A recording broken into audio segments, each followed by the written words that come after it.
ایک دن ایک بچہ جنگل میں گم ہو گیا۔ وہ بہت دیر تک چلتا رہا مگر راستہ نہیں مل سکا۔ جنگل میں وہ اکیلا ہو گیا اور رات آ گئی۔ ایک جگہ اس نے ایک بڑا پتھر دیکھا اور اس پر لکھا تھا، اگر تم اس پتھر کو اچھالو تو کوئی عجیب عمل ہوگا۔ بچے نے دیکھا کہ اس کے پاس اور کوئی راستہ نہیں ہے۔ اس نے سوچا کہ شاید یہی راستہ ہو۔ پتھر کو اچھال دیا۔ جیسے ہی پتھر زمین پر گرا، ایک راز کھل گیا۔ ایک چمنی ہوئی جسمانی زندگی کے دروازے کھل گئے۔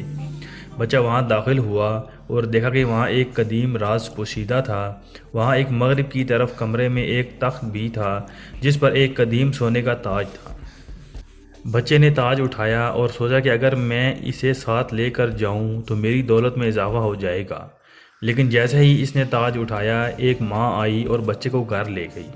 ماں نے بچے کو کہا، بیٹا ایسا نہیں کرنا چاہیے، ہمیشہ اندھیرے میں راز کھولنا بھی خطرناک ہوتا ہے۔ بچے نے سمجھ لیا کہ ماں کی بات سچ ہے اور وہ اپنی ماں کے ساتھ گھر واپس چلے گئے اور اس دن کے بعد کبھی بھی اندھیرے میں راز کھولنے کی کوشش نہیں کی۔